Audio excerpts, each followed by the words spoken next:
श्रीमद्भागवत महापुराण एकादश स्कंध अध्याय 4 भगवान के अवतारों का वर्णन।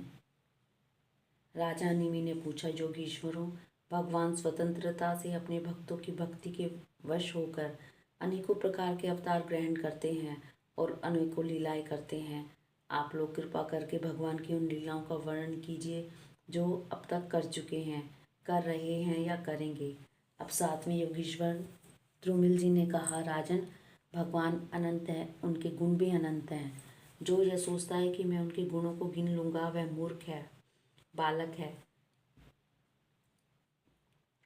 यह तो संभव है कि कोई किसी प्रकार पृथ्वी के धूलि कणों को गिन ले, परंतु समस्त शक्तियों के आश्रय भगवान के अनंत गुणों का कभी कोई पार नहीं पा सकता। भगवान ने ही पृथ्वी, जल, अग्नि, आकाश, वायु, इन 5 भूतों की अपने आप में ही सृष्टि की है। जब वे इनके द्वारा विराट शरीर ब्रह्मांड का निर्माण करके उसमें लीला से अपने अंश अंतर्यामी रूप से प्रवेश करते हैं, तब उन आदिदेव नारायण को पुरुष नाम से कहते हैं। यही उनका पहला अवतार है। उन्हीं के इस विराट ब्रह्मांड शरीर में तीनों लोक स्थित हैं। उन्हीं की इंद्रियों से समस्त देहधारियों की ज्ञान इंद्रियां और कर्म इंद्रियां बनी हैं। उनके स्वरूप से ही स्वतः सिद्ध ज्ञान का संचार होता है। उनके श्वास प्रवास से सब शरीरों में बल आता है तथा इंद्रियों में ओज और कर्म करने की शक्ति प्राप्त होती है। उन्हीं के सत्वादि गुणों से संसार की स्थिति, उत्पत्ति और प्रलय होते हैं। इस विराट शरीर के जो शरीरी हैं वे ही आदिकर्ता नारायण हैं। पहले जगत की उत्पत्ति के लिए उनके रजोगुण के अंश से ब्रह्मा हुए। फिर वे आदि पुरुष संसार की स्थिति के लिए अपने सत्वांश से धर्म तथा ब्राह्मणों के रक्षक जगपति विष्णु बन गए। फिर वे ही तमोगुण के अंश से जगत के संहार के लिए रुद्र बने। इस प्रकार निरंतर उन्हीं से परिवर्तनशील प्रजा की उत्पत्ति, स्थिति और संहार होते रहते हैं।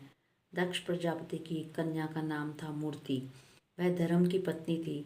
उसके गर्भ से भगवान ने ऋषि श्रेष्ठ शांत आत्मा नर और नारायण के रूप में अवतार लिया।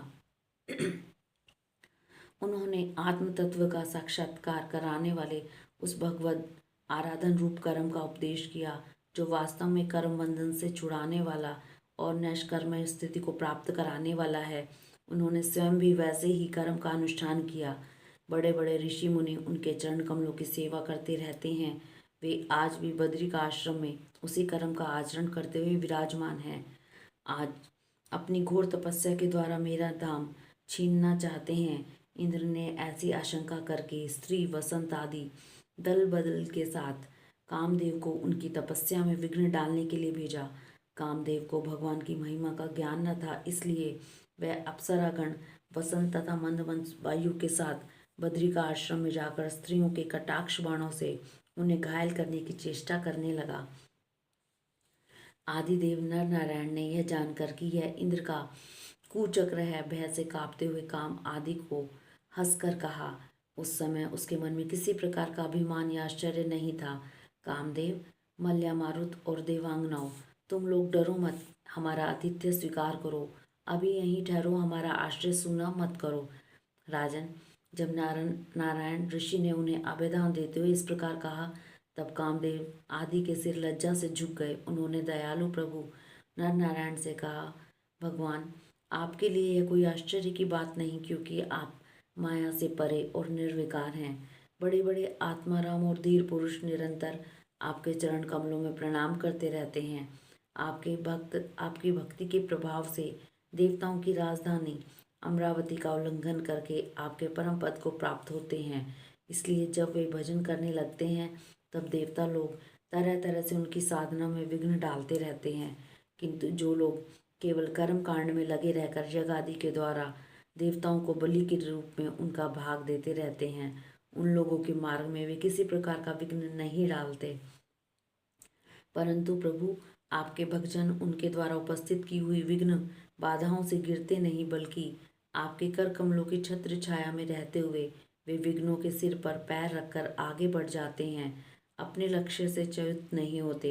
बहुत से लोग तो ऐसे होते हैं जो भूख, प्यास, गर्मी, सर्दी तथा आंधी पानी के कष्टों को तथा रस इंद्रिय और जन इंद्रिय के वेगों को जो अपार समुद्रों के समान हैं सह लेते हैं, पार कर जाते हैं, परंतु फिर भी वे उस क्रोध के वश में हो जाते हैं जो गाय के खुर से बने गड्ढे के समान है और जिससे कोई लाभ नहीं है, आत्मनाशक है। और प्रभु, वे इस प्रकार अपनी कठिन तपस्या को खो बैठते हैं। जब कामदेव, वसंत आदि देवताओं ने इस प्रकार स्तुति की, तब सर्वशक्तिमान भगवान ने अपनी योग माया से उनके सामने बहुत सी ऐसी रमणियां प्रकट करके दिखलाई जो अद्भुत रूप लावण्य से संपन्न तथा विचित्र वस्त्र अलंकारों से सुसज्जित थी तथा भगवान की सेवा कर रही थी। जब देवराज इंद्र के अनुचरों ने उन लक्ष्मी जी के समान रूपवती स्त्रियों को देखा, तब उनके महान सौंदर्य के सामने उनका चेहरा फीका पड़ गया। वे श्रीहीन होकर उनके शरीर से निकलने वाली दिव्य सुगंध से मोहित हो गए। तब उनका सिर झुक गया। देवेश नारायण हंसते हुए उनसे बोले, तुम लोग इनमें से किसी एक स्त्री को जो तुम्हारे अनुरूप हो ग्रहण कर लो, वह तुम्हारे स्वर्ग लोक की शोभा बढ़ाने वाली होगी। देवराज इंद्र के अनुचरों ने जो आज्ञा कहकर भगवान के आदेश को स्वीकार किया तथा उन्हें नमस्कार किया। फिर उनके द्वारा बनाई हुई स्त्रियों में से श्रेष्ठ अप्सरा उर्वशी को आगे करके वे स्वर्ग लोक में गए। वहां पहुंचकर उन्होंने इंद्र को नमस्कार किया तथा भरी सभा में देवताओं के सामने भगवान नर नारायण के बल और प्रभाव का वर्णन किया। उसे सुनकर देवराज इंद्र अत्यंत भयभीत और चकित हो गए।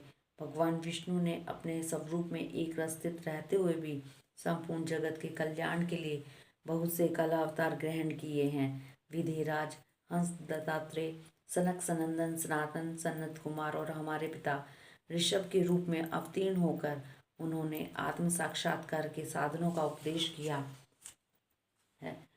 उन्होंने ही हयग्रीव अवतार लेकर मधु कैटभ नामक असुरों का संहार करके उन लोगों के द्वारा चुराए हुए वेदों का उद्धार किया है। प्रलय के समय मत्स्य अवतार लेकर उन्होंने भावी मनु, सत्यव्रत, पृथ्वी और औषधियों की, धान्य आदि की रक्षा की तथा वराह अवतार ग्रहण करके पृथ्वी का रसातल से उद्धार करते समय हिरण्याक्ष का संहार किया। कूर्म अवतार ग्रहण करके उन्हीं भगवान ने अमृत मंथन का कार्य संपन्न करने के लिए अपनी पीठ पर मद्राचल धारण किया और उन्हें भगवान विष्णु ने अपने शरणागत एवं आर्त भक्त गजेंद्र को ग्राह से छुड़ाया। एक बार वाकिल्य ऋषि तपस्या करते करते अत्यंत दुर्बल हो गए।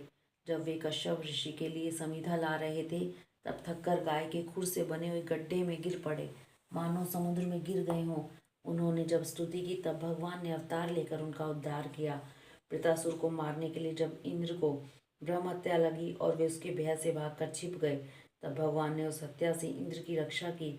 और जब असुर ने अनाथ देवांगनाओं को बंदी बना लिया, तब श्री भगवान ने ही उन्हें असुरों के चंगुल से छुड़ाया। जब हिरण्यकशिपु के कारण प्रहलाद आदि संत पुरुषों को भय पहुंचाने लगा, तब उनको निर्भय करने के लिए भगवान ने नरसिंह अवतार ग्रहण किया और हिरण्यकशिपु को मार डाला।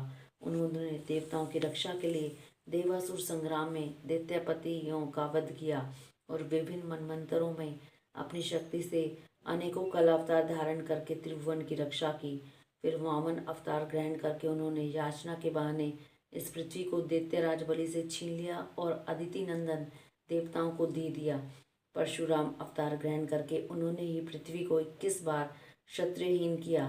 परशुराम जी तो है वंश का प्रलय करने के लिए मानव भृगुवंश में अग्नि रूप से ही अवतीर्ण हुए थे। उन्हीं भगवान ने राम अवतार में समुद्र पर पुल बांधा तथा रावण और उसकी राजधानी लंका को मट्टियामेट कर दिया। उनकी कीर्ति समस्त लोगों के मल को नष्ट करने वाली है। सीतापति भगवान राम सदा सर्वदा सर्वत्र विजयी ही विजयी हैं। राजन, अजन्मा होने पर भी पृथ्वी का भार उतारने के लिए ही भगवान यदुवंश में जन्म लेंगे और ऐसे ऐसे कर्म करेंगे जिन्हें बड़े बड़े देवता भी नहीं कर सकते। फिर आगे चलकर भगवान ही बुद्ध के रूप में प्रकट होंगे और यज्ञ के अनधिकारियों को यह करते देखकर अनेक प्रकार के तर्क वितर्कों से मोहित कर लेंगे और कलयुग के अंत में कल की अवतार लेकर वे ही शूद्र राजाओं का वध करेंगे। महाबाहु विदेहराज, भगवान की कीर्ति अनंत है। महात्माओं ने जगतपति भगवान के ऐसे ऐसे अनेकों जन्म और कर्मों का प्रचुरता से गान भी किया है। हरिओम तत्सत।